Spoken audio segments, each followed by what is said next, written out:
What's going on, guys? This is Chandler Smith, and today I'm being evicted. And in this video, I'm gonna share with you what I feel like I did wrong, and if I could go back and do it all over again with building my dream home, what I would do different. So with all of that being said, let's jump into it. First off, I kind of need to break down the backstory so you understand how I ended up in this situation. About 3 years ago, I found my dream lot on 4 acres where my wife and I decided we wanted to build our dream home. Now, I hesitated for a long time because I wasn't quite sure if we wanted to pull the trigger on it, and the lot itself was going to cost $450,000. Now, I really tried to negotiate, but the seller was not having it, and so eventually we ended up pulling the trigger. We were ecstatic, to say the least, and we thought maybe we'd just sit on the lot a little while, but then kind of got the best of us that we had the lot and we felt like we were ready to build, and so we jumped in with both feet. We started meeting with multiple builders, shopping them out, looking around, and we found one that we felt really, really comfortable with. Someone that's built for a very long time and that we had a lot of confidence in. We then ended up going through the bidding process, and we got our final bid back for what we thought our house would cost, and it came back at $1.65 million. Now, I'm gonna be honest with you in saying that that was under what we thought it was going to cost, and so we were pumped. We also had some other things that we told our builder we'd kind of figure out. One of those was going to be our pool, and then the other random stuff, but I wasn't super worried about it. And the biggest reason I wasn't worried about it is, one, we'd heard nothing but positive reviews from everyone that had worked with our builder, and things seemed pretty normal. This was pre-COVID. This was pre a lot of things like wild inflation, massively increasing interest rates, and a ton of other stuff that was coming our way over the next couple years. So we kind of figured with everything that was going on, it wouldn't be hard to, if we went a little over budget, we would have it. And we did a cost plus situation with our builder, and we signed the contract. And the reason I was really comfortable with this is I figured, what's the worst thing that can happen, right? We've got a guesstimated time frame, and we've got our guesstimated price. Our builder's done this tons of times before, and so things should work out the way that we expect them to. Now, I know I'm going to get a lot of flack for this because I've done lots of construction projects, but this was different. Like, I was using a very well-known general contractor. I had a lot of confidence in him, and I still do. This is not a video intended to burn my general contractor. He's done an incredible job. What it is to do is say that I didn't necessarily plan for all the worst case scenarios, and all of the worst case scenarios I feel like kind of happened with this house build. Had it been a different project, I would have really focused in on making sure that there were penalties for going over the time frame. I would have made sure that I wasn't responsible, or there was some kind of fee or penalty for going over the budget. I probably would have tried to find a way to not do cost plus so I didn't get hit so hard with all of the things that happened that made us go over on price. The real issue with building your dream home, especially one that costs this price, is there are just lots of things that can happen, and that's why builders don't want to get stuck with that. And so as much as I wish things could be different, I do think that my timing just didn't end up great for what I was taking on. Now, I do a ton of stuff with real estate. I really try to be organized. I try to do things in the proper way, but I'll be the first to say that building my dream home has been something that I got emotional about. First big mistake.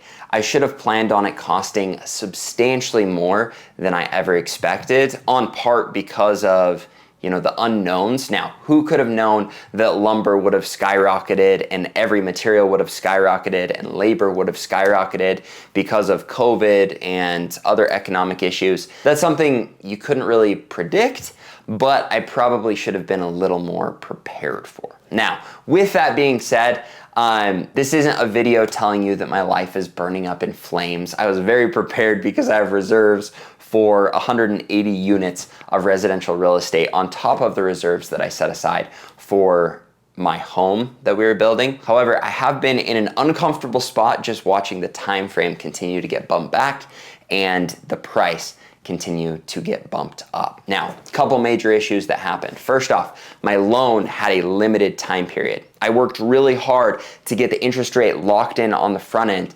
but that didn't work out because we went so far over the time frame. So I negotiated, continued to push it back, but then I saw we were over budget. So originally I was going to borrow $1.5 million.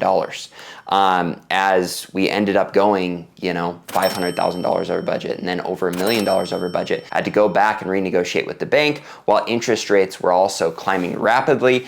And by the grace of God and purely a miracle, we were able to talk the bank into adding an additional $500,000 to my loan and only bumping my interest rate on the entirety of the loan to 4.25. We also had major issues getting to the deadline to even keep that interest rate. So I had to beg, borrow, and steal and do everything that I could. I paid multiple fees. I had multiple calls with my commercial loan officer that doesn't even have anything to do with the building project, but I do so much work with him that I had him kind of go to the back door and say, hey, we got to work with Chandler. We got to hold in these interest rates, because had I not done that, because we missed the time frame multiple times and interest rates had gone crazy, I should probably have over a 6% interest rate on the home, and yet we were able to pull off a 4.25%. One thing that my builder pulled off that was an absolute miracle is the fact that we did get our certificate of occupancy, and we're gonna end up having gotten that almost 2 months before the home is even done, which gave us the ability by the skin of our teeth to get that 4.25% interest rate, because I'd paid all the fees I could possibly pay and I'd twisted all the arms I could possibly twist to be able to keep that. So we were able to lock in the 4.25, we got our certificate of occupancy, but the house still was nowhere near being done. Now, to put things into perspective, in our contract, our worst case scenario was that this home would be done in November. It'll be a year, 1 month from now, a year ago, is when originally we thought that the home would be done. Now we've gone way over that, and we're really hoping to get in the next 2 to 3 weeks. However, I also saw interest rates on the rise, and I really wanted to sell my current home that I'm in right now in time so that whoever purchased it could get it with a good interest rate where I could still get the best bang for my buck. So I listed it when we were really close to getting our certificate of occupancy, thinking, hey, this timing should work out great. I even worked with the people that were buying it from us. They were super reasonable and said, hey, you can rent it back from us for a month. And a month went by, and then another month went by, and they have been awesome, but I don't even feel good about asking for more time. So we hit a point where now my house is still not done. I'm still probably 3 to 4 weeks out from being able to move in. We did get our interest rate locked in, but we're going to end up finishing our dream home almost a year past and well over $1 million over budget. And now I'm being evicted from my house because I want to make sure that we come through with our commitment to actually sell the home. So here's what I've learned. When building your dream home, make sure you plan on it taking way too long. Make sure that you plan on it costing way too much. And if possible, find a way to get penalties in place for going over your time frame and for going over your budget. But also, I think I heard a quote the other day, and the quote said you can have 2 of the 3 things. You can have it fast, you can have it good, or you can have it cheap. Now, my preference would be fast and good.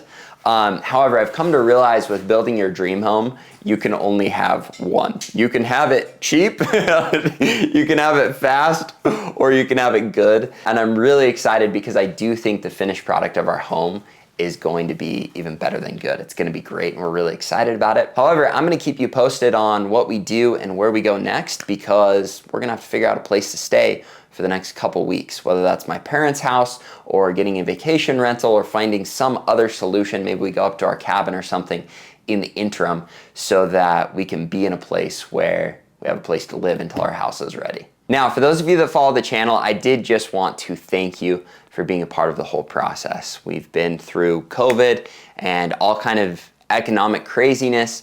I've shared my experience with my brother and wife getting cancer.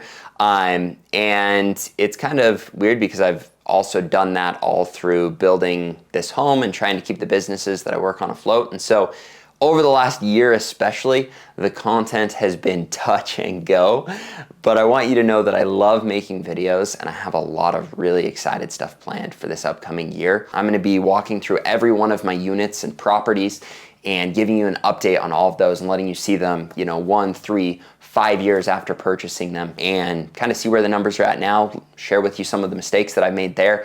I really want to double down and spend the majority of my time where I'm not with my family doing the things that I love, creating content for you and purchasing more real estate and becoming the best negotiator and real estate investor and YouTuber that I can be. And it'd mean the world to me if you smash the like button, subscribe to the channel, hit the little bell, continue to give me your feedback and continue to follow the channel because we've got lots of fun stuff coming up. I'm gonna give you a full house tour, maybe 1 or 2 more. I think we need to do 1 more before we do the final. I'll also let you know where I end up and kind of give you my look of what to do next when it comes to real estate investing because man, with interest rates and everything else going on, it's going to be a crazy, wild, but fun year if you do things right. So thank you so much and have a great day.